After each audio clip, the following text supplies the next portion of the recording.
तो इस वीडियो में हम HP टैट नॉन मेडिकल के सेक्शन 3 दैट इज़ मैथमेटिक्स के बारे में डिस्कशन करने वाले हैं। तो क्वेश्चन नंबर 61 पे अगर चलते हैं हम सीधा, area of rhombus is 240 centimetre square and one of diagonal दिया है 30 सेंटीमीटर। हमको फाइंड करना है इसका दूसरा डायगोनल। तो हमको पता है एरिया का formula half into both the diagonals. अगर हम वैल्यू डाल दें, एरिया कितना 240 है 1/2, D1 को हम ऐसे ही रखते हैं, D2 को अगर हमने 30 रखा है तो इट वुड बी 240/15। अगर हम D1 की यहाँ से वैल्यू लेते तो D1 would automatically be 16 centimetre. So the correct option would be option number B. For question number 62, if A and B are two mutually exclusive event, अब यहाँ पे ध्यान से आपने देखना है कि कंडीशन दी हुई है कि टू एक्सक्लूसिव इवेंट्स है, then PA union B is equal to, हमको फॉर्मूला पता होना चाहिए, PA union B equals PA plus P of B minus P of A intersection B। अब म्यूचुअली एक्सक्लूसिव इवेंट्स का मतलब होता है कि द प्रोबेबिलिटी ऑफ कि A एंड B साथ में बिल्कुल नहीं पाए जाएंगे, तो इसका क्या हो जाएगा, ये ऑटोमेटिकली ज़ीरो हो जाएगा। तो P of A union B equals P of A plus P of B। अगर आप क्वेश्चन को ध्यान से पढ़ोगे तो आपको समझ आ जाएगा कि एक्सक्लूसिव इवेंट्स के बारे में बात की है, और एक्सक्लूसिव इवेंट्स में A और B साथ में कभी नहीं पाए जाते हैं, तो it would be the option A। So the correct option question number 62 is A। Coming on to question number 63, if A is contained oval और in B, then A intersection B is equal to. अब देखो, हम अगर अब basically आप इस समझो इसको, ए के जितने भी वैल्यूज़ है it is fully contained in B, और अगर ए इंटरसेक्शन बी, अगर आप इसकी वैल्यू को देखोगे तो it would automatically be equal to B, क्योंकि बी के पास सारी ए की वैल्यूज़ है, so it would be B. For question number 64, how many sides does a regular polygon have if measure of each of its interior angle is 165 degree. Question पूछता है कि how many sides does a regular polygon have, so we have to find the number of sides. अगर हम number of sides निकालते हैं तो इसके दो फॉर्मूले होते हैं, एक आप इंटीरियर के लिए भी निकाल सकते हो, एक आप एक्सटीरियर के लिए भी निकाल सकते हो। तो अगर हम एक्सटीरियर से सॉल्व करें, 360 डिग्री अपॉन एक्सटीरियर एंगल। अब देखो, अगर इंटीरियर 165 डिग्री है तो एक्सटीरियर कितना होगा, 15 डिग्री होगा, क्योंकि 165 प्लस 15 कितना जाएगा, 180 डिग्री से चला जाएगा। तो n is equal to 360 degree upon 15 degree, so that comes n equal 24, not degrees. तो हमारे पास एक रेगुलर पॉलीगन में 24 साइड्स होगी अगर उनके इंटीरियर एंगल्स 165 डिग्रीज के हैं।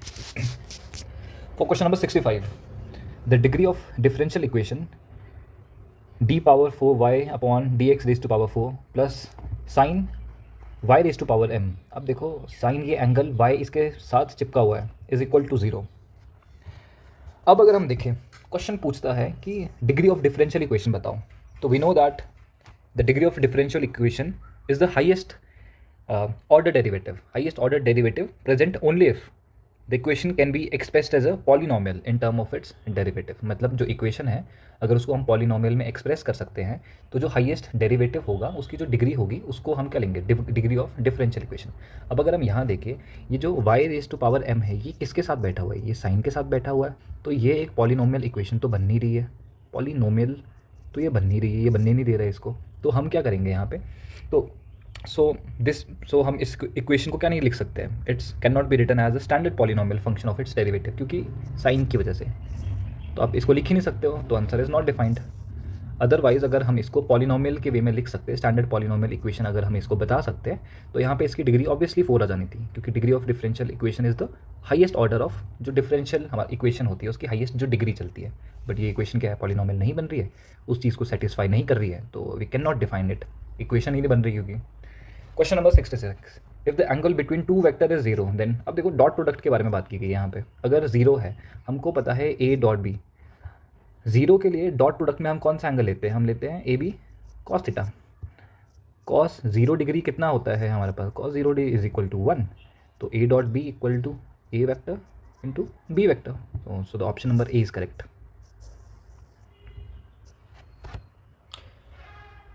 And now we come to the question number 67. The value of tan inverse tan 3/pi/4 is equal to, अगर हम इसको सॉल्व करें तो tan 3/4 को कैसे लिख सकते हैं हम, tan पाई माइनस pi/4। अब अगर इसको सॉल्व कर ले, ये बन जाएगा हमारे पास tan pi minus tan pi/4। हमको पता है tan पाई कितना होता है, 0 होता है, तो ये आंसर बन जाएगा ऐसे, देखो tan इनवर्स माइनस tan π/4, तो tan इनवर्स से ये कट गया, तो आंसर क्या बचा, -π/4 बचा। तो the correct option is option number B. Question number 68, integration का क्वेश्चन दे दिया जाता है गया है। इस साल आप नोटिस करना, इंटीग्रेशन, डिफरेंशिएशन और जो ट्रिग्नोमेट्री से काफ़ी रिलेटेड क्वेश्चन आए हैं। अब से पहले जो जब भी हम टैट की बात करते थे, बेसिकली 10th क्लास तक के पूछे जाते थे हमारे पास क्वेश्चन ट्रिग्नोमेट्री से, बेसिक sin 30 sin 60 की वैल्यूज़ पूछी जाती थी। बट इस साल थोड़ा सा पैटर्न चेंज हुआ है, तो नेक्स्ट एग्जाम जब भी आपका होगा तो प्लीज़ मेक श्योर कि आप थोड़ा लेवल बढ़ के जाए, +1 +2 का भी पढ़ के जाए।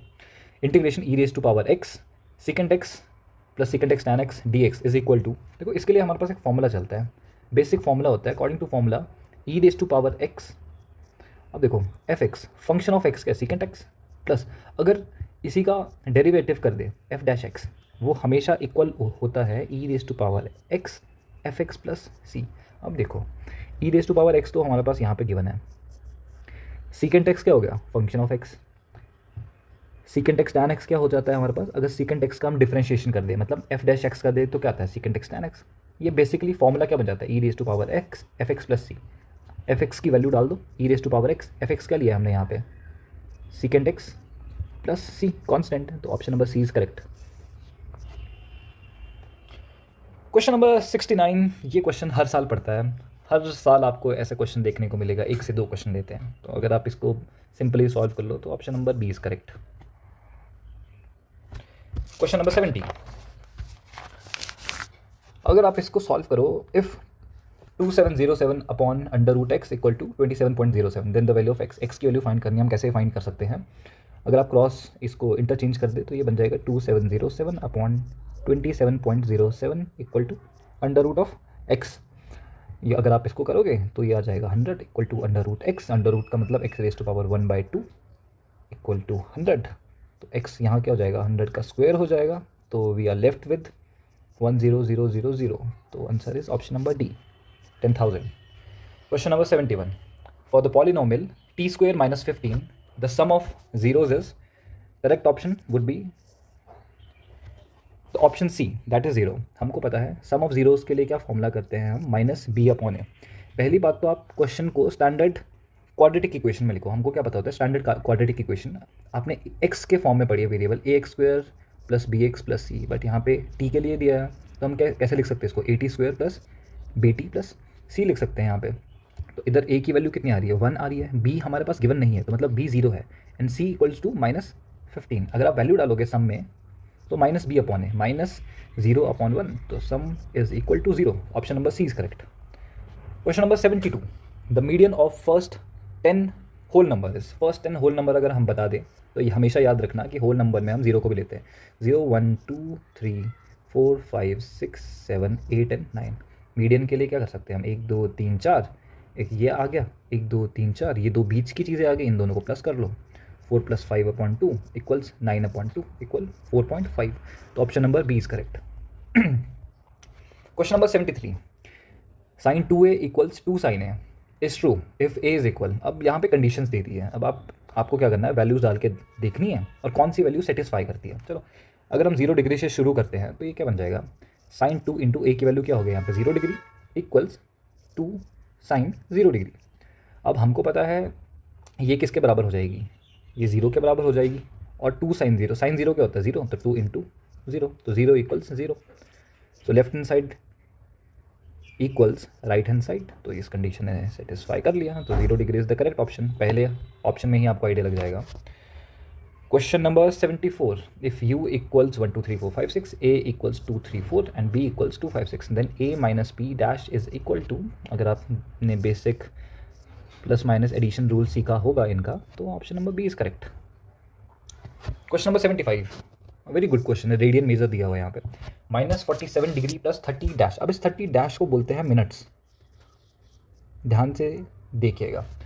अब यहाँ पे मिनट्स में दिया गया है, बट यहाँ पे किस में दिया है, डिग्री में दिया है, तो सबसे पहले इस मिनट को किस में कन्वर्ट करेंगे हम, सबसे पहले कन्वर्ट कर दो मिनट को इनटू डिग्री। मिनट को डिग्री में कन्वर्ट करेंगे तो कैसा हो जाएगा, 30 मिनट्स इक्वल्स 30/60 इक्वल 0.5 डिग्री। तो इस क्वेश्चन को हम लिख सकते हैं -47 डिग्री प्लस 0.5, अब ये इसके साथ क्या हो रहा है, ऐड हो रहा है, 0.5 को हम लिख सकते हैं 1/2, ये भी डिग्री आ गया। इसको, और ये बन जाएगा -95/2 डिग्री। अब सेकंड में क्या करेंगे, हम डिग्री को चेंज करेंगे किस में, रेडियन में। तो second step will be degree to radian. तो हम कैसे करते हैं, formula equals radian equal π/180 multiply by जो डिग्री आपका मेजर आया -95 डिग्री अपॉन 2। तो आंसर देखो पाई रेडियन में रखा है, तो पाई को कट मत करना। बच्चे क्या करते हैं, पाई की वैल्यू को काट लेते हैं, यहाँ पे सीधा लिख लेंगे 360, फिर काटना शुरू कर देंगे। बट हमको नहीं, पाई में, रेडियन में हमको हमेशा पाई में रखनी होती है वैल्यूज़। तो सिंप्लीफिकेशन के लिए आप क्या करोगे, 5 से इसको काटोगे, 5 से इसको काटोगे, तो the radian measure will be equal to -19 π/36 into 2। 19 5 से क्या आ जाएगा, 95 आ जाएगा, 36 5 180, और वी आर लेफ्ट विथ 2। तो radian will be equal to -19 π/72। Option number B is correct for you. जिसने भी ऑप्शन किया होगा आपको बहुत बहुत मुबारक। Question number 76, the area of parallelogram having adjacent side a vector equals 3i plus j plus 4k and b vector equals -3i minus j minus 4k। अगर आप देखो ध्यान से, a की वैल्यूज़ और b की वैल्यूज़ को थोड़ा नोटिस करो ध्यान से। जो a वेक्टर है इस कम्प्लीटली माइनस b, देखो 3i -3i plus j plus 4k -4k। तो a and b are completely opposite value. तो अगर a की डायरेक्शन रखें, हमने कहा a पॉजिटिव वैल्यू में जा रहा है, तो b क्या उसका कम्प्लीटली ऑपोजिट है, तो b हमेशा उल्टा जा रहा है। वैल्यूज़ इनकी सेम है, तो कभी क्या करेगा, अगर ये ऐसी जाएगी तो ये ऐसी जाएगी उन कोऑर्डिनेट सिस्टम की वजह से। तो कभी ये क्या करेंगे, मर्ज करेंगे नहीं, कभी मर्ज नहीं करेंगे, तो इनसे कभी एरिया फॉर्मेशन होगी नहीं। तो अगर इनकी वजह से अगर ये लाइंस कभी मिलेगी नहीं तो एरिया नहीं बनेगा, तो एरिया नहीं बनेगा, तो correct answer is option number C. Question number 77, if A and B are two independent events and p of a equals 0.3 and p of b equals 0.4, then probability of a and b is, probability of a and b मतलब a और b कहाँ पे पाए जाएंगे, मतलब means we are talking about their intersection that is p of a intersection b। इसका formula चलता है p of a multiply by p of b।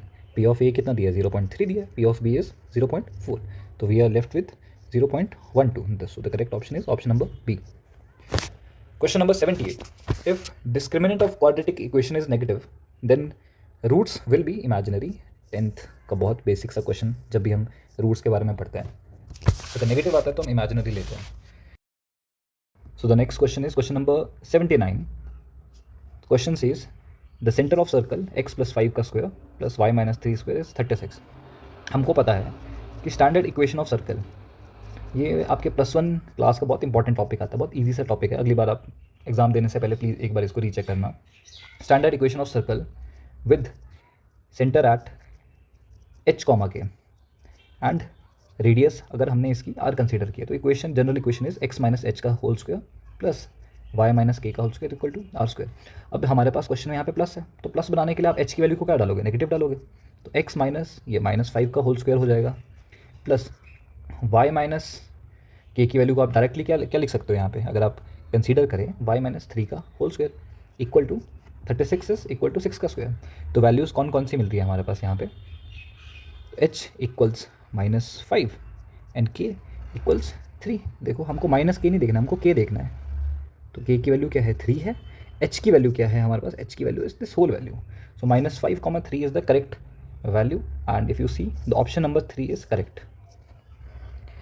Question number 80, limit x tends to 0 sin ax upon bx is equal to, अगर हम इसमें basic formula डाल दें, we know limit x tends to 0, हमको पता है sin theta upon theta is equal to 1।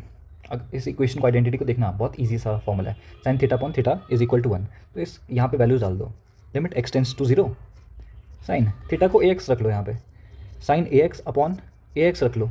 अब यहाँ पे हमारे पास डिनोमिनेटर में क्या है, bx है, तो आप क्या कर सकते हो, a से आपने डिवाइड किया था, तो a से आप क्या कर दो, मल्टीप्लाई कर दो, और नीचे b को ऐसे लिख लो। तो हमको पता है ये इक्वेशन किसके बराबर बन जाएगी, this will be equal to 1, so we are left with a upon b। So question number B is correct. अगर आपको तब भी किसी पर्टिकुलर क्वेश्चन की एक्सप्लेनेशन चाहिए होगी तो कमेंट बॉक्स में लिख के मुझे बताना। Question number 81, the imaginary part of complex number z equals -3 + 2 iota upon -5। इसको कुछ नहीं करना आपने, इसको सीधा सीधा सिंप्लीफाई कर दो। तो z इक्वल टू क्या बन जाएगा, -3 अपॉन -5 प्लस 2 आयोटा अपॉन -5। अब अगर हम देखें माइनस से माइनस कैंसिल हो गया, तो z equal to 3/5 minus 2/5 iota. ये कौन सा आ गया आपके पास? ये आ गया आपके पास real part and this part is the imaginary part. तो -2/5 क्या आ गया? Imaginary part. Option number C is correct for question number 81। Now we go to question number 82। How many 3 digits number can be formed from digit 1 2 3 4 5 if no digit is repeated? So correct option would be option number 20, option number C. The answer is 24. Question 83. If sin x equals 1/3 then sin 3x equal, sin 3x का पहली बात तो formula आना चाहिए। sin 3x equal to 3 sin x minus 4 sin cube x। अब values डाल दो सीधा सीधा। sin x की वैल्यू क्या हो जाएगी? sin x की वैल्यू है 1/3 माइनस 4 sin क्यूब x। 1/3 का क्यूब कर दो, 1/3 का क्या जाएगा? 3 3 9 9 3 27। तो हमारे पास आंसर क्या आएगा? 1 माइनस 4/27। अगर आप क्रॉस मल्टीप्लाई करोगे तो 27 minus 4/27 we are left with 23/27। So option number A would be correct for question number 83। Question 84। The Roman numeral representation of 98 is. जब भी आप टैट का एग्जाम देने जाओ तो रोमन न्यूमरल्स हर बार पढ़ना, शॉर्टकट्स जो इसके होते हैं, बेसिक जो थिंग्स होती है वो हमेशा देखना, क्योंकि एक क्वेश्चन हर साल पढ़ता है, 1 से 2 क्वेश्चन। तो 98 को कैसे लिख सकते हैं? 90 को कैसे लिखते हैं हम? XC का मतलब 10 बिफोर किससे? 100, 10 बिफोर 100 90 को ऐसे लिखते हैं। एंड 8 इज रिटन एज ऐसे। तो अगर इसको कंबाइन कर दे तो XC भी आया है। तो option is option number B correct option. तो question 85। Find the smallest number which when multiplied by 8, 6, 15, 18 leaves a remainder of 5 in each case. Required number क्या हो जाएगा हमारे पास? Required number will be LCM of 6, 15 and 18। अगर हम ले ले LCM ले लो तीनों नंबर का प्लस रिमाइंडर, ये फॉर्मूला चलता है रिक्वायर्ड नंबर का। अगर हम तीनों का LCM ले ले, 6 का कैसे रहेगा? 2 × 3, 15 will be equal to 3 × 5 and 18 equals 2 × 3 का स्क्वायर। तो अगर हम इसको सॉल्व करें तो इनका LCM would be equal to 2 × 3 का स्क्वायर मल्टीप्लाई बाय 5 इक्वल्स 90। तो आपके पास जो रिक्वायर्ड नंबर होगा दैट इज़ 90 प्लस रिमाइंडर कितना बच रहा है हमारे पास? 5। तो it equals 95। Correct option is the option number A. Question number 86। A car runs 90 km in 2 whole 1/2 hours, that is 5/2 hours. How much time will it take to cover 30 minutes with the same speed? The correct option is 50 minutes. बहुत basic सा simple सा question डाला है यहाँ पे। Question 87। If x equals 0.6 bar then p/q form is its basically 2/3। Moving on to the next question. The value of 28 cube plus 15 minus 13 square 13 cube is equal. अब देखो आप या तो इसको लॉन्ग ट्रिक से भी कर सकते हो जिसमें आपका बहुत टाइम जाएगा, आपके 3 से 4 मिनट जा सकते हैं इसको, या आप शॉर्टकट भी आप अप्लाई कर सकते हो। अगर आप देखो सिंस तीनों की वैल्यूज़ देख लो, a + b + c किसके इक्वल आ रहा है? 0 के बराबर आ रहा है। मतलब इनका जो सम ऑफ देयर क्यूब्स, इन तीनों के क्यूब्स का सम किसके बराबर आएगा? 3abc। आप बाकी क्वेश्चंस में भी इसको अप्लाई कर सकते हैं। अगर आपको सिमिलर टाइप के क्वेश्चन दिख रहे हैं तो डायरेक्टली 3abc हो जाएगा। तो मल्टीप्लाई 3 × a की वैल्यू क्या है? 28 मल्टीप्लाई बाय -15 मल्टीप्लाई बाय -13। तो यू आर लेफ्ट विद 16380। हम देख सकते हो शॉर्टकट्स। जब भी आप कॉम्पिटिटिव एग्जाम में जाओ या टैट के एग्ज़ाम में जाओ, ये क्वेश्चंस ऐसे होते हैं जो हमेशा आपका टाइम खाते हैं, टाइम बर्बाद बहुत ज़्यादा करते हैं क्वेश्चन, क्योंकि आप 28 का क्यूब निकालोगे, फिर माइनस का निकालोगे, फिर -13 का निकालोगे। उससे अच्छा आप सीधा ये शॉर्ट ट्रिक समझिए हर चीज़ का और आपके लिए बहुत ईजी हो जाएंगे क्वेश्चन करना। Question number 89। अब देखो सिंप्लीफिकेशन बहुत इजी वे में दी हुई है। यहाँ पे 2/9 है, यहाँ पे 9/2 है। 9/2 को 2/9 कैसे लिख सकते हैं हम? इस क्वेश्चन को ऐसे भी लिख सकते हैं 2/9 का cube multiply by 2/9 raise to power क्या हो जाएगा यहाँ पे? -6 इक्वल्स 2/9 2m-1। ये बहुत छोटे में हमने आइडेंटिटी सीखी है कि जब भी बेसिस सेम होते हैं, कंडीशन सेम होती है तो पावर क्या हो जाती है? ऐड हो जाती है। तो क्या हो जाएगा यहाँ पे? -3 + -6 equals 2m-1। This will be -3 equal to 2m-1। तो 2m will be equal to -2, m is equal to -1। बहुत सिंपल सा क्वेश्चन दिया होता है इन्होंने। Option number B is correct. Question number 90। If the total surface area of a cube is 54 centimetre cube then its side is, हमको पता है total surface area of cube क्या चलता है? 6a² की वैल्यू क्या दी है? 54 दी हुई है। तो a² will be equal to 9, 54/6 equals 9। तो ए इज़ इक्वल टू +-3, तो एरिया जो होता है उसको हम किस में लेते हैं हमेशा पॉजिटिव वैल्यू में, तो ए इक्वल्स +3, तो option number B is correct. Next section में हम सेक्शन नंबर 4 फिजिक्स करेंगे इसका, तो स्टे अपडेटेड। Thank you.